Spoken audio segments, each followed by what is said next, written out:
Hello my dear students, good morning to all of you. My name is Ranendra Pratap और मैं आप सबका स्वागत करता हूं बैक बेंचर्स डॉट लाइव में।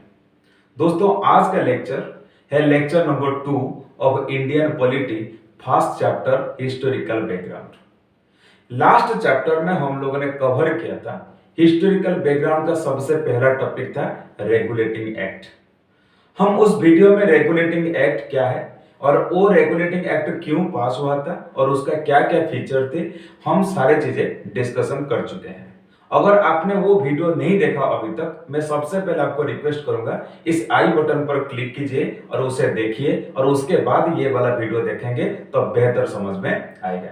तो it should be my first recommendation कि आप इसे क्लिक करके सबसे पहले देखिए या फिर डिस्क्रिप्शन में उसका लिंक मिल जाएगा, उसे भी आप क्लिक करके देख सकते हैं। चलो, आज हम लेक्चर नंबर 2 में क्या कवर करने वाले हैं, ये रहेगा आपका lecture number 2 of historical background. Topic इसमें रहेगा वही company rule from 1773, company rule from 1773 से 1858 कंपनी रूल। अब इसी पार्ट में हम लोग कवर करने वाले आज अमेंडिंग एक्ट 1781। ये आपको शायद विजिबल नहीं हो रहा होगा, मैं ऐसा लिख देता हूं अमेंडिंग एक्ट 1781। देखो, इस चीज को हम अंडरस्टैंडिंग करेंगे। इसको मैंने दो मेन टॉपिक में डिवाइड किया और कुछ सब टॉपिक्स में भी डिवाइड किया। सबसे पहले मैंने ये कहा कि व्हाई दिस एक्ट, ये एक्ट को हमने क्यों लाया और ऐसा एक्ट को ब्रिटिश गवर्नमेंट ने क्यों पास किया। फिर हम देखेंगे कि इसका फीचर्स। Clear the point. चलो, सबसे पहले हम लोग देखते हैं व्हाई।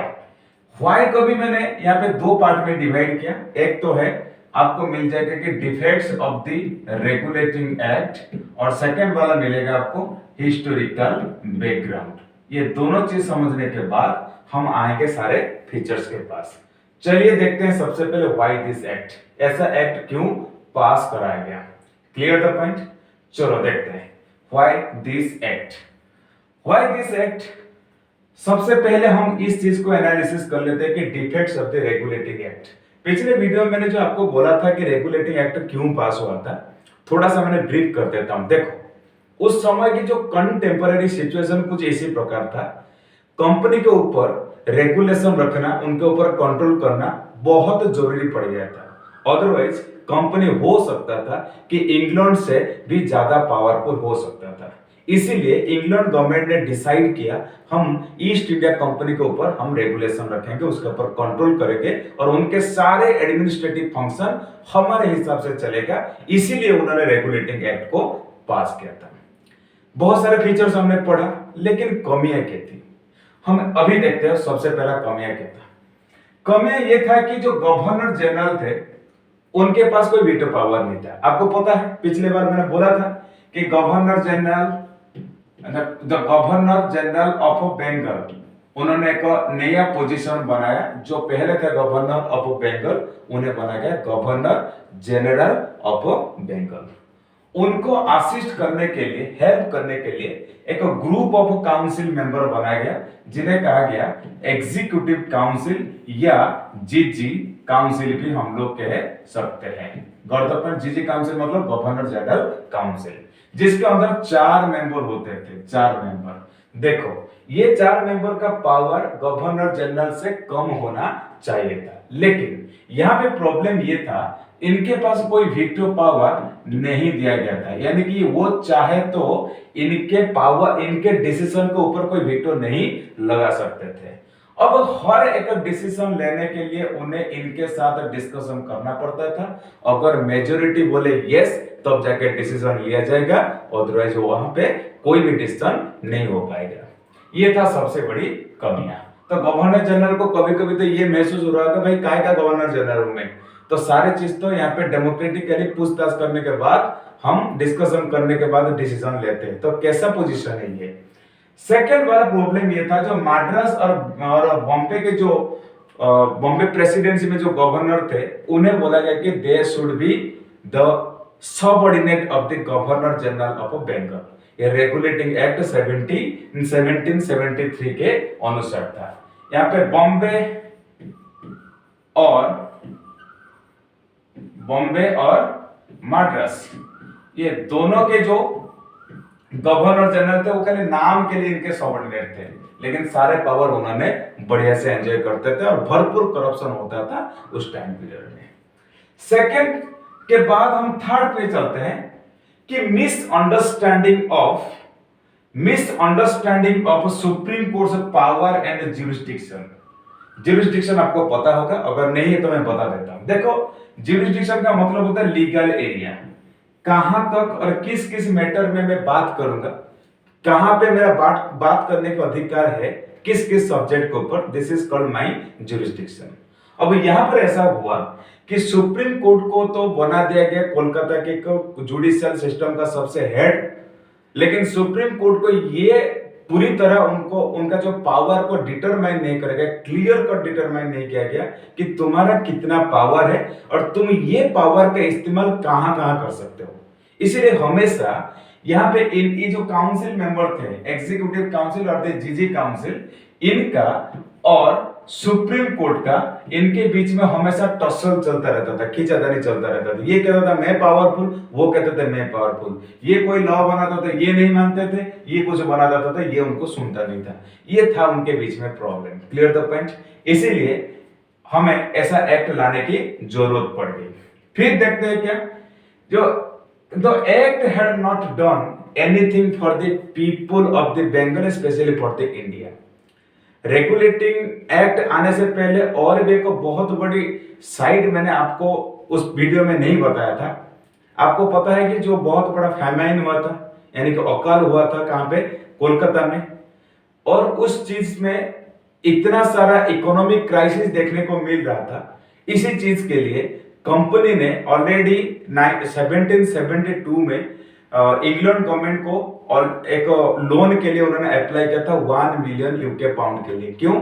क्योंकि करंट सिचुएशन में जो स्थिति को कंट्रोल करने के लिए उन्होंने ऐसा किया था। लेकिन रेगुलेटिंग एक्ट ने कोई क्लियर कट ऐसा डिसीजन, ऐसा रूल्स रेगुलेशन नहीं बनाया था जिससे हमारे इंडिया के नेटिव लोगों का कोई भी प्रकार का फायदा हो।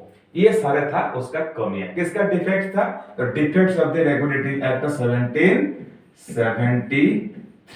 Clear the point. अब उसके पीछे और एक हिस्टोरिकल बैकग्राउंड को हम लोग थोड़ा सा एनालिसिस करते हैं। क्या था वो हिस्टोरिकल बैकग्राउंड, देखो बढ़िया से। फर्स्ट ऑफ ऑल मैंने आपको बोला कि तो rivalry between the council and the supreme court, ये था एक प्रॉब्लम। ऊपर से 1779 से लेकर 1780 के बीच बहुत सारे पिटीशंस फाइल हुआ था अगेंस्ट द सुप्रीम कोर्ट। कहां? इंग्लैंड में पिटीशन फाइल हुआ। किसने फाइल किया पिटीशन? कंपनी ऑफिशियल्स ने फाइल किया। और किसने किया? काउंसिल मेंबर्स ने फाइल किया। और किसने किया? लोकल जो कलेक्टर्स, यानी कि जो जमींदार होते थे, जो रेवेन्यू कलेक्टर, उन लोगों ने भी केस फाइल किया, यानी कि पिटीशन फाइल किया। अगेंस्ट हुम? Against this functions of the supreme court. Supreme court सही से फंक्शन नहीं कर रहा है, अपने पावर का मिसयूज कर रहा है और उन्हें हर चीज में अपना क्या कर रहा है, दिमाग घुसा रहा है। इस चीज के लिए उन्होंने पिटीशन फाइल किया। चलो ठीक, पिटीशन तो फाइल हुआ। तो ये कितना दूर सही है और कितना दूर गलत है, इस चीज का पता लगाने के लिए, आई मीन इन्वेस्टिगेट करने के लिए एक कमिटी का गठन किया गया। उसको कहते हैं टॉचेट कमिटी, यानी कि टॉचेट कमिटी। क्लियर? अब ये टॉचेट कमिटी को बनाने के बाद उनको इंडिया भेजा गया, जाओ सुप्रीम कोर्ट के मामला जो है या जितने लोग यहाँ पे कंप्लेन कर रहे हैं वो सही है या गलत है, उसका पता लगा गया। ठीक है, चलो उन्होंने गया और उन्होंने फाइनली 1780 को एक रिपोर्ट दिया। 1781 में शायद वो रिपोर्ट दिया, 81 में दिया रिपोर्ट।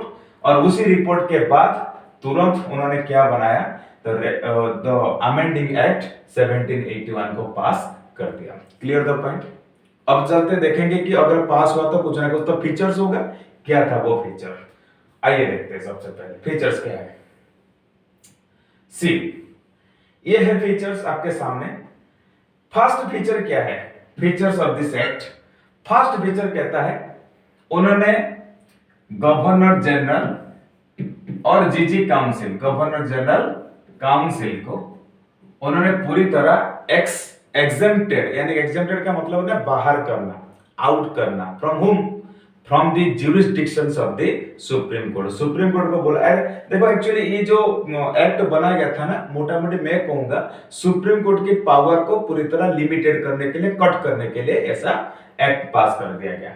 गवर्नर जनरल को और जीजी काउंसिल मेंबर की मामले में सुप्रीम कोर्ट कोई इंटरफियर नहीं करेगा, यानी कि they are free from the jurisdictions of the supreme court, ऐसा कानून बना दिया गया। Clear the point? चलो ठीक। फिर और किसको बाहर किया गया? कंपनी ऑफिशियल, जितने कंपनी के सर्वेंट होंगे और जितने रेवेन्यू कलेक्टर्स होंगे इंक्लूडिंग जमींदार्स, और रेवेन्यू मैटर्स की पूरी तरह, यानी कि जो लैंड रेवेन्यू कलेक्शन करने के मामले में भी सुप्रीम कोर्ट किसी प्रकार का इंटरफेरेंस नहीं करेगा, ऐसा बना गया। ठीक। और क्या बना गया? उसका जो जियोग्राफिकल एरिया, जो जियोग्राफिकल ज्यूरिसडिक्शन पहले था कोलकाता, यानी कि बंगाल था, मद्रास था और बॉम्बे था, तीनों के तीनों supreme court of the Kolkata के अंदर आते थे। लेकिन अब इस पर क्या कर दिया गया कि it should be control over only the Kolkata, not over any other provinces of the British. Clear था? यानी कि उसका जो जियोग्राफिकल ज्यूरिसडिक्शन उन्होंने लिमिटेड कर दिया कहां पे? कलकत्ता पे। ठीक है, कलकत्ता के अंदर उसको लिमिटेड कर दिया गया। क्लियर? फिर और क्या किया? और उन्होंने जो एपिलेट ज्यूरिसडिक्शन को भी उनसे उन्होंने साइड कर दिया, स्किप्टेड कर दिया, यानी कि उनसे उन्होंने किनारे किया। फॉर एग्जांपल देता हूं, आप जानते हो अगर किसी एपेक्स कोर्ट है, यानी कि कोई एक सुप्रीम कोर्ट की बात करते हैं, सुप्रीम कोर्ट की अंडर आता है हाई कोर्ट, और हाई कोर्ट के अंदर आता है क्या? District courts. क्लियर? ये जो कोर्ट में जो डिसीजन लिया जाता है इसके ऊपर दोबारा जजमेंट सुप्रीम कोर्ट दे सकता है। प्रेजेंट डे की जो जुडिशियल सिस्टम की बात कर रहा हूं, उस समय पे क्या होता था, जितने प्रोविंशियल कोर्ट होता था, बॉम्बे में जो कोर्ट होगा, ठीक है कि नहीं, और मद्रास में जो कोर्ट होगा, ये सब होंगे एपिलेट ज्यूरिसडिक्शन। इनका केस को फर्दर सुनाने कहां पे हो सकता था? सुप्रीम कोर्ट में हो सकता था। लेकिन ये जो एक्ट बना, इसमें ये राइट्स को भी उनसे छीन लिया गया। ये बोला गया कि सीधा सीधा यहां से केस कहां जाएगा? जीजी काउंसिल को जाएगा, गवर्नर जनरल काउंसिल को जाएगा, और वहां पे डिसीजन लिया जाएगा। ठीक है? लेकिन सिविल केसेस जाएगा। और क्या होगा? हिंदू और मुस्लिम लोगों के लिए उनके केस के ऊपर, हिंदू केसेस के ऊपर हिंदू लॉ लागू होगा, और मुसलमान लोगों के केस के ऊपर मुस्लिम लॉ, जिसको कहते हैं मोहम्मदन लॉ, वो वहां पे लागू होगा। क्लियर? और क्या करा गया? जीजी काउंसिल को ये एम्पावर करा गया, ये पावर दिया गया, जितने भी केसेस आ रहा है ना, कहां से आ रहा है? आपका एपिलेट ज्यूरिसडिक्शन से। उस सारे चीज के ऊपर जो सुनानी कर रहे हो, जो हियरिंग कर रहे हो, उसका एक प्रॉपर रिकॉर्ड रखो, यानी कि उन्हें इनडायरेक्टली ये पावर दिया गया, you are the final to be apply और अपील। तो यानी कि जो जीजी काउंसिल है ऑप्टिमम लेवल, फाइनल लेवल, जहां पर हम फर्दर अपील कर सकते हैं, यानी कि सुप्रीम कोर्ट को उन्होंने किनारे कर दिया गया। यहाँ पे जैसे कि सुप्रीम कोर्ट अगर किसी प्रकार का वेर्डिक्ट दे देता है, हम फर्दर और किसी के पास जा नहीं सकते, इसी प्रकार बना दिया गया। अगर जीजी काउंसिल ने किसी प्रकार का जजमेंट दे दिया, उस पर हम फर्दर कहीं अप्लाई नहीं कर सकते। इसी प्रकार ये सब था उसका फीचर्स। आई होप आप सबको ये चीजें समझ में आया। अगर आपको ये चीजें समझ में आया तो ठीक है, मैं इसके बाद पीड्स इंडिया एक्ट वो सारे चीजें मैं अपलोड करता रहूंगा, और आप हमारे साथ जुड़े रहिए और हमारे चैनल को सब्सक्राइब करके हमारा मोटिवेशन बढ़ाते रहिए। Thank you so much. फिर मिलेंगे नेक्स्ट वीडियो में।